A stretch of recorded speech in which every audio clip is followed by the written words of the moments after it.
언제나 드럼신율의 뉴스 정면 승부, 오늘 하루 중에 정치 뉴스 여러분들께 말씀드리고 또 함께 생각해보는 뉴스 인앤아웃으로 시작할 텐데요. 오늘도 저를 항상 많이 도와주고 있는 이우영 아나운서 함께하겠습니다. 안녕하세요. 안녕하세요. 특급 도우미 이우영입니다. 좀 특급으로 도우려면 오늘 나한테 저거 하지 말고 그냥 본인이 뉴스인까지 다 하세요. 다 하세요. 제가 감히 감이라니. 무슨 혼자 다 하세요. 네, 알겠습니다. 네, 여러분 뉴스 정면 승부에 의견 있으신 분들은 샵 0945 우물정 0945로 문자 보내주시면 됩니다. 긴 문자는 100원, 짧은 문자는 50원의 정보 이용료가 부과되니까요. 많은 참여 부탁드리고 교수님 목 상태 걱정되시는 분들은 쾌유하라 이런 문자 보내주셔도 되고 저를 보면서 참 고생한다. 멋있다 이런 칭찬의 문자 보내주셔도 감사합니다. 혹시 이런 문자가 올 수도 있어요.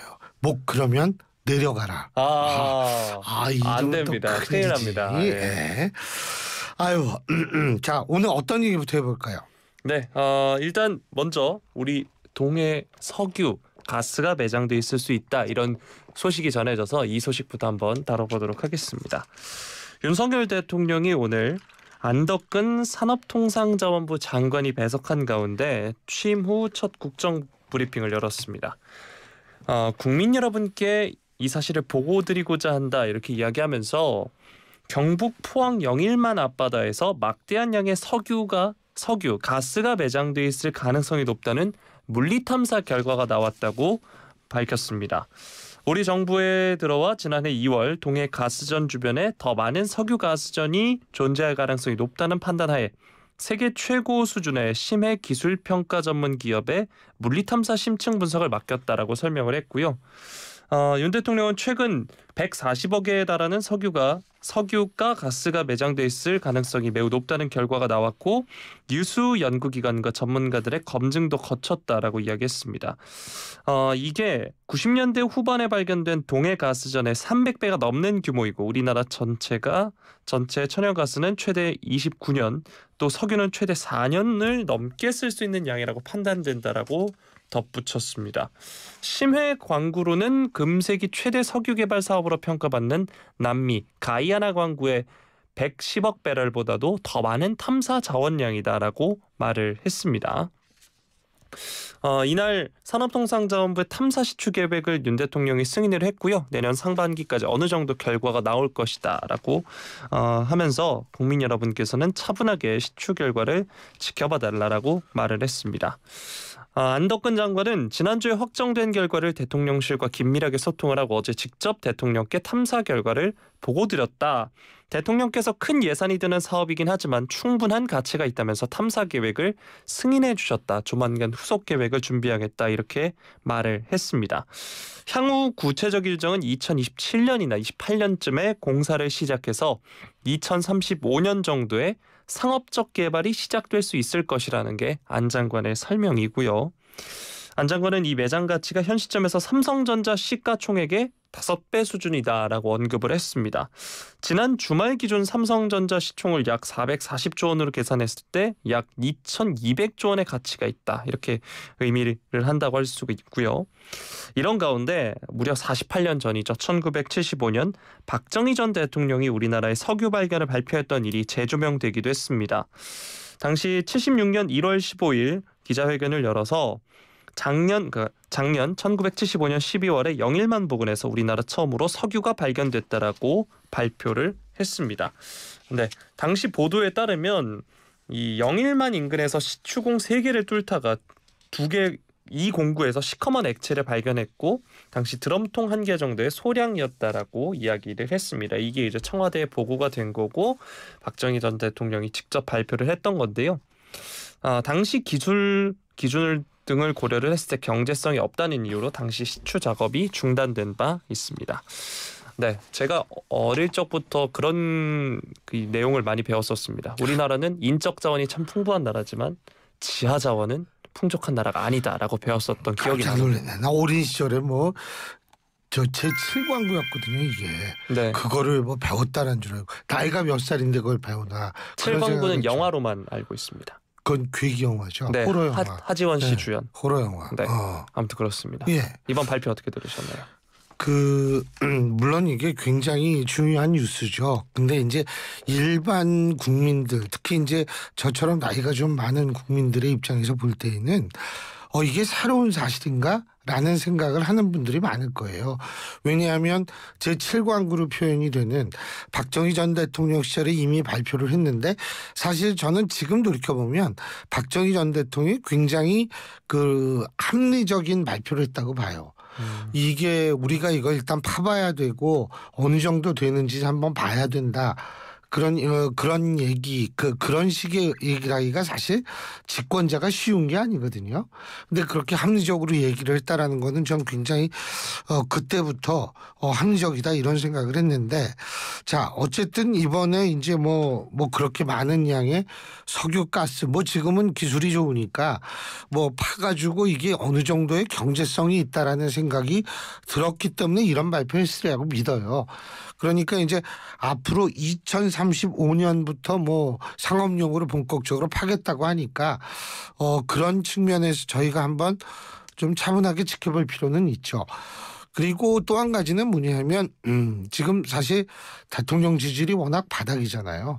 그런데 이런 아주 반가운 소식이 들리면 대통령 지지율도 들썩일 것 아닌가. 근데 저는 사실 그 정도는 아니라고 보고, 그러니까 이거는 우리가 좀 차분하게 이제 지켜보기 시작해야 된다. 이 정도고 이게 정치적으로 크게 호재로 또 작용할 것이다. 전 그런 생각은 하지 않습니다. 예. 네. 자, 다음 소식 살펴보도록 하겠습니다. 정부가 어제 북한의 오물풍선 무더기 살포에 대한 대응으로 2018년 이후 중단했던 대북 확성기 방송을 언제든 재개할 수 있도록 준비하는 작업에 돌입을 했습니다. 또 4.27 판문점 선언과 9.19 남북 군사 합의 무효화를 추진할 것으로 전해졌는데 오늘 이 관련해서 소식이 전해졌죠. 대통령실 국가안보실 남북 간 상호 신뢰가 회복될 때까지 9.19 군사 합의 전체 효력을 정지하는 안건을 내일 국무회의에 상정하기로 했습니다. 네, 정부의 효력 정지 안건은 국무회의에 상정이 되면 의결할 방침인 것으로 지금 알려지고 있고요. 일단 지난 일주일 동안 오물풍선 약 1000개를 날려보낸 북한. 어젯밤에 이제 국방성 부상 담화를 통해서 얼마나 기분이 더럽고 많은 공력이 소비되는지 충분한 체험을 시켰다라고 하면서 풍선 살포를 잠정 중단하겠다라고 이야기했는데요. 이게 어제 정부가 긴급 국가안전보장회의 상임위를 열었습니다. 북한의 태도를 예의주시하면서 철거됐던 확성기를 재배치해서 또다시 도발을 감행할 경우 바로 대북 방송을 하겠다는 방침을 정한 것으로 알려지고 있는데요. 앞서서 전해드린 남북 합의 무효화 추진하는 것도 이 대북 확성기 방송 재개 걸림돌을 없애는 차원으로 지금 보이고 있습니다. 네, 장호진 국가안보실장이 어제 브리핑을 통해서 북한의 잇따른 도발에 대응해 북한이 감내하기 어려운 조치에 착수하기로 했다라고 이야기를 했습니다. 앞서서 지난 28일부터 29일에 오물풍선 260여 개 날렸고요. 6월 1일에서 2일에도 720여 개를 무더기로 살포한 바 있습니다. 이 외에도 서북도서 지역 항공기 선박을 대상으로 한 GPS 교란 공격도 계속해서 있었고요. 네, 정부는 당초 오물풍선 등 북한의 저강도 도발에 무대응한다는 방침이긴 했는데, 하지만 북한의 도발 강도가 강해지고 또 민간 피해가 발생하면서 강경 대응으로 분위기가 바뀌었습니다. 북한의 오물풍선 연쇄 테러 그리고 GPS 교란 공격에 맞서서 대북 확성기 방송 재개를 비롯한 북한이 감내하기 힘든 조치를 공언함에 따라 이르면 내일부터 최전방 지역에서 대북 확성기 방송이 재개될 것이다라는 관측이 나오고 있고요.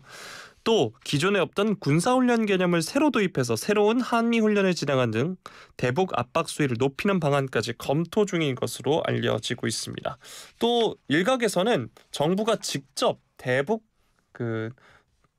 전단을 살포하는 방안도 거론이 되고 있다라는 소식이 나오고 있고요. 군 소식통에 따르면 방송 재개 지시만 내려오면 3-4시간 정도면 차량을 이용한 이동식 확성기부터 즉각 가동할 수 있다라고 이야기했습니다. 이 대북 확성기 방송이 지난 2018년 4월 판문점 선언에 따른 신뢰 조치로 모두 철거를 해서 현재까지는 방송이 중단된 상황이고요. 2018년 철거 직전까지는 최전방 경계부대, GOP 일대 전방 지역 10여 곳에서 고정식, 이동식 확성기 40여 대가 설치, 운용되기도 했습니다. 이 북한이 가장 두려워하고 가장 신경 쓰는 부분이 이 대북 확성기라는 이야기도 있는데요. 2017년 6월 중부전선 군사분계선을 넘어온 북한군 귀순자도 대북 확성기 방송이 귀순 결심에 영향을 줬다라고 밝히기도 했습니다. 자, 한편 박상학 자유북한운동연합 대표는 6일 이후 대북 전단을 살포하겠다라고 하면서 드라마 겨울연가 또 가수 이명웅의 노래가 담긴 USB 메모리 5,000개와 대북 전단 20만 장을 날려보낼 것이다라고 이야기하기도 했습니다. 자, 연일 심화되고 있는 북한의 도발로 인해 결국 대통령실이 이 9.19 군사합의 효력 정지라는 강경 카드를 꺼내 들었습니다. 우리의 대응 어떻게 보시나요? 아까 뭐라 그랬죠? 자기네 덕분에 우리의 공력이 얼마나 소모되는지를 체험시켰다. 공력이 우린 그렇게 공력이 많이 우리가 내공이 있기 때문에 공력이 많이 소모되지는 않고 단지 어떤 건 있냐면 오랜만에 하늘을 보면서 다녔어요. 아니 생각해 보세요. 그 5km짜리가 하늘에서 풍선 뚝 떨어져가지고 이렇게 되면 자동차 앞유리도 박살냈는데 그 사람 맞으면 그거 어떻게 되겠어요? 그런 위험성 이거 그래서 우리가 이러한 이 소위 말하는 대북 확성기 방송 다시 한다라는 건 저는 지극히 합리적이고 당연한 조치가 아닐까 이런 생각이 들어요. 그리고 우리한테 한번 뭐를 보여줬으니까 자신들이 그만둔다. 그런 의미는 그건 말이 안 되고 솔직하게 이 대북 확성기 방송하면 곤란합니다. 이렇게 나와야죠. 근데 대북 확성기 방송 한다니까 이 사람들이 그만둔 거예요. 근데 이번에 북한이 보여준 거는 우리를 얼만큼 불편하게 만들 수 있다라는 걸 보여주는 게 아니라 자신들이 얼마나 비정상적인 국가인지를 전 보여줬다고 생각합니다. 아니 어떤 국가가 그 오물을 풍선에 담아가지고 뿌리는 국가가 세상에 어디 있어요. 네? 그러니까 실제로 북한 스스로가 자신들의 수준을 세계에 보여줬다라는 그런 생각이 들고요. 그런 의미에서 사실은 오히려 저 손해본 거는 북한이다 이런 생각 들고 이 또 하나는 우리가 주목해야 할 게 9.19 군사합의 효력 정지인데 지난번에도 효력 정지를 한 적이 있어요.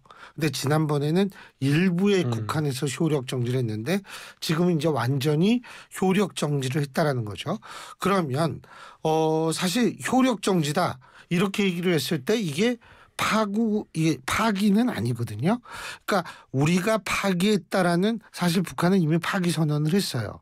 근데 우리도 같이 파기하면 북한의 행태상 또 모든 책임을 우리한테 돌리면서 뭔 짓을 할지 모르니까 일단 효력 정지를 한 건데 이게 효력 정지가 되면은 사실은 우리의 입장에서부터 행동 반경이 굉장히 넓어져요.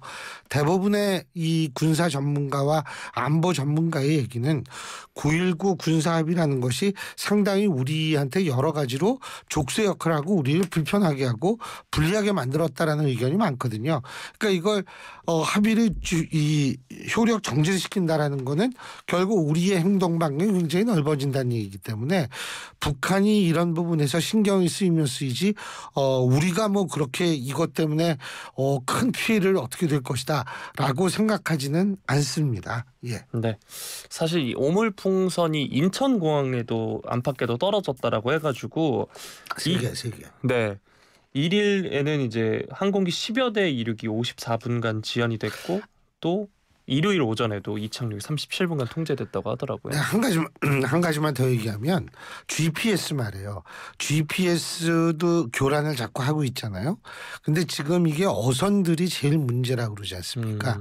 어선들이 이 어구를 거들어갈 때 GPS를 딱딱 표시해가지고 그쪽으로 찾아가는데 이게 먹통이동안 교란이 되면 딴 데 가고 더군다나 저걸 넘어갈 수가 있다는 거예요. 그렇죠. 네. NLL. 북방한계선. 네. 그렇기 때문에 이 GPS 교란도 아울러 못하게 해야 됩니다. 근데 지금 한미일이 군사합동훈련만 하는 게 아니라 사이버 대응훈련도 함께 하기로 했대거든요. 그러니까 이 GPS 문제도 한미일이 합동으로 뭔가 조치를 좀 취해야 되는 것 아닌가 이런 생각을 해보게 됩니다. 네, 지난 주말 동안 하늘이 굉장히 예뻐서 하늘을 많이들 보셨을 텐데 또 다른 의미로도 하늘을 보게 되지 않았나. 요새는 하늘을 생존을 위해서 봐야 돼요. 네. 자, 다음 소식 살펴보도록 하겠습니다. 윤상현 국민의힘 의원 오늘 문재인 전 대통령의 배우자인 김정숙 여사의 인도 방문 외유성 순방 의혹 등과 관련한 이른바 김정숙 종합특별검사법을 발의한다라고 밝혔습니다. 민주당 등 야당은 김건희 특검법 방탄용 저질 공세라고 반발을 했는데요. 윤 의원이 오늘 국회 소통관에서 김 여사를 둘러싼 의혹들에 대한 진상조사, 실체 규명을 위해 그동안 제기된 의혹들을 총망라하고 수사 과정에서 인지된 사건들도 수사 대상으로 하는 김정숙 종합특검법을 발의한다라고 발표했습니다. 여기서 윤 의원이 말한 김 여사는 김정숙 여사입니다. 자, 문재인 전 대통령이 회고록에서 첫 배우자 단독 외교라고 표현했던 이제 김정숙 여사의 타지마할 방문이 셀프 초청, 혈세 관광, 버킷리스트 외유였다는 정황이 속속 드러나서 국민 공분을 사고 있다고 지적을 했습니다. 국민의힘에 따르면 문체부는 2018년 11월 김정숙 여사 인도 방문을 위해 대한항공과 약 2억 3,670만 원 상당의 수의 계약을 체결했다고 하고요. 이 가운데 기내식비 항목이 6,292만 원으로 연료비 다음으로 큰 비중을 차지했다고 합니다. 윤 의원은 이와 관련해서 이런 것들이 수천만 원을 탕진했다는 문건들이 속속 드러나고 있는데 사실이라면 명백한 국정농단이다라고 이야기를 했습니다.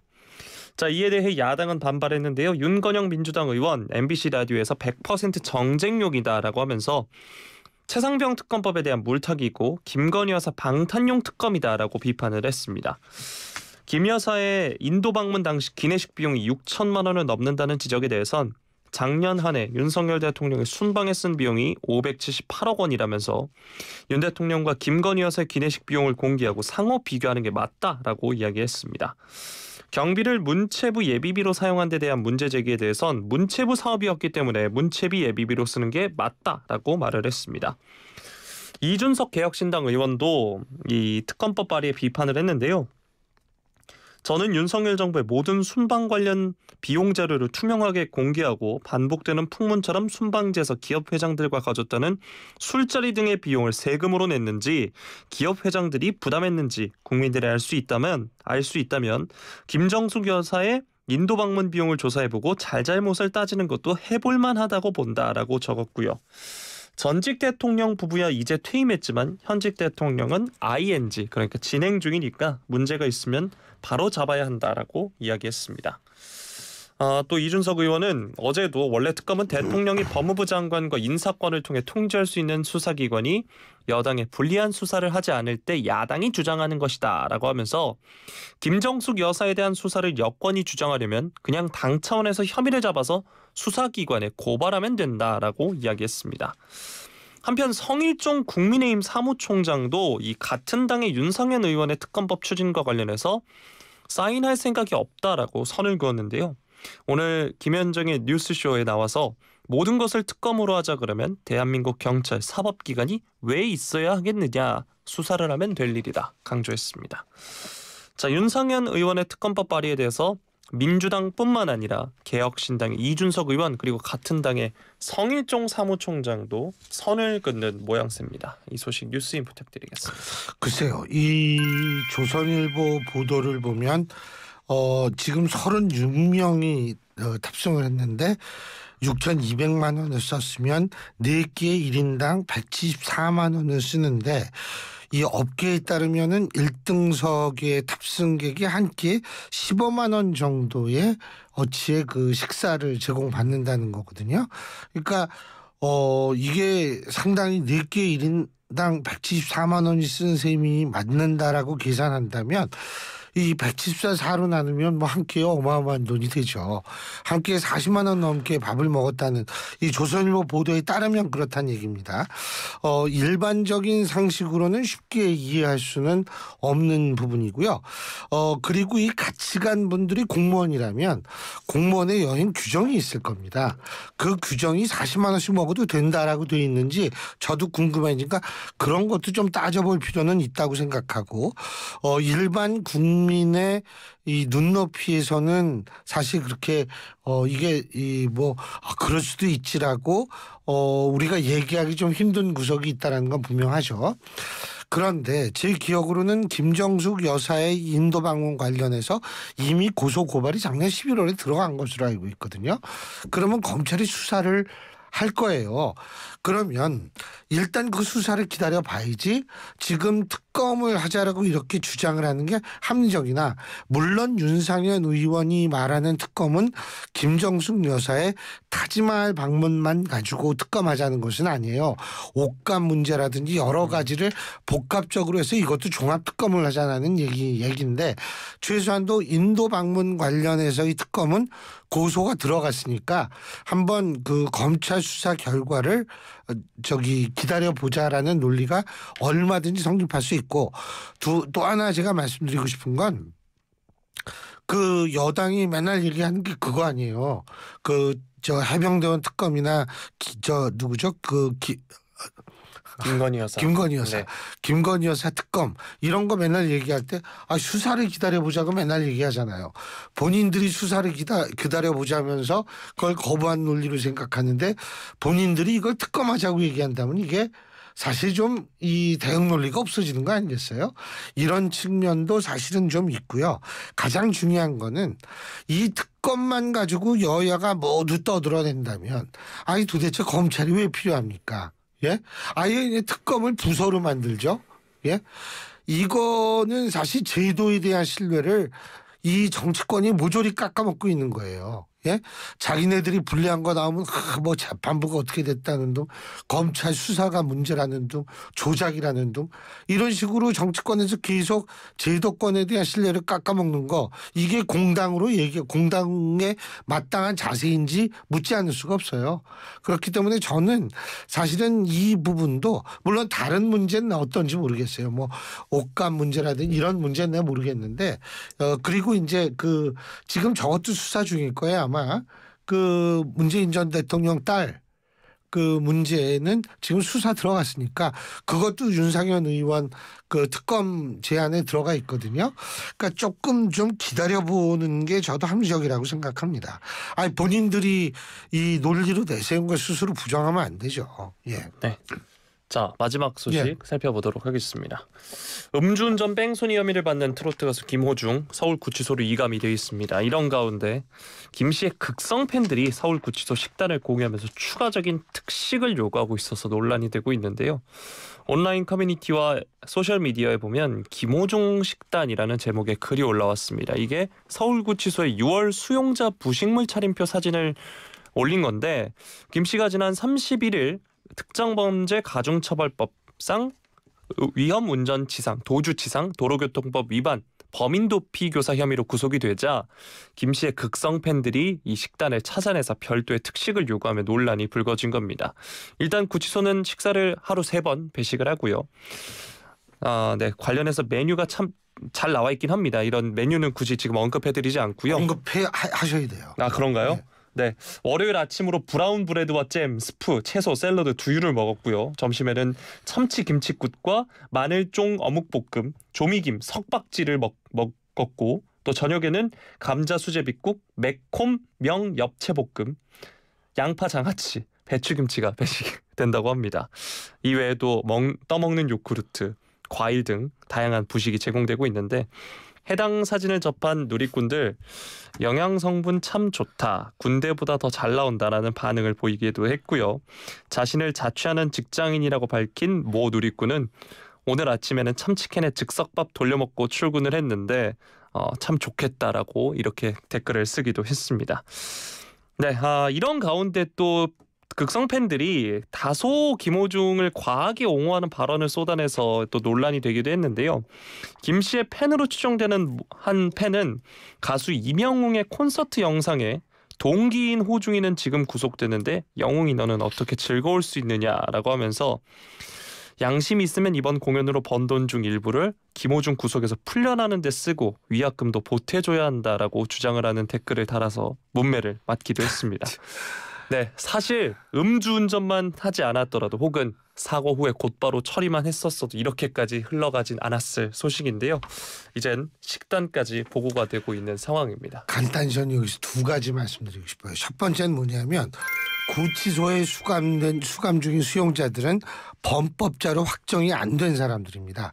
이 중에서 구치소에서 범법자로 확정이 된 사람들은 사형수들밖에 없어요. 그 유영철이나 이런 사람들, 그 살인마들. 그리고 나머지는 확정이 안 돼 있기 때문에 범법자를 이렇게 잘 매기느냐 뭐 이렇게 얘기하기는 아직은 그 단계는 아니라는 점. 두 번째는 뭐냐면 이런 얘기가 나오게 된 이유가 우리나라가 범죄자들의 인권은 잘 보호해주는 것처럼 일반 국민들한테 비춰진다는 거예요. 우리는 피해자들의 인권을 더 중시해야 되는데 어떻게 보니까 피해자 인권, 피해자님이 인권 침해했으니까 피해자 아니에요? 범죄자들의 인권을 너무 보호해준다라는 생각들을 대부분 다 갖고 있어요. 그러니까 이제 이런 얘기가 나오는 건데 제가 생각할 때에는 좀 이 뭐 교정당국뿐만 아니라 이 법 집행기관이 국민들의 그런 법 감정에 대해서도 한번 고려를 해야 되는 거 아닌가 이런 생각이 듭니다. 네. 오늘 수고했어요. 네, 가장 중요한 거 맥주 한 잔만 드셔도 절대 운전하시면 안 됩니다. 아 참고적으로요. 이우영 아나운서가 진짜 그래요. 맥주 딱 한 모금만 먹어도 대리운전합니다. 오늘 수고하셨어요. 고생하셨습니다. 예, 지금까지 이우영 아나운서였습니다.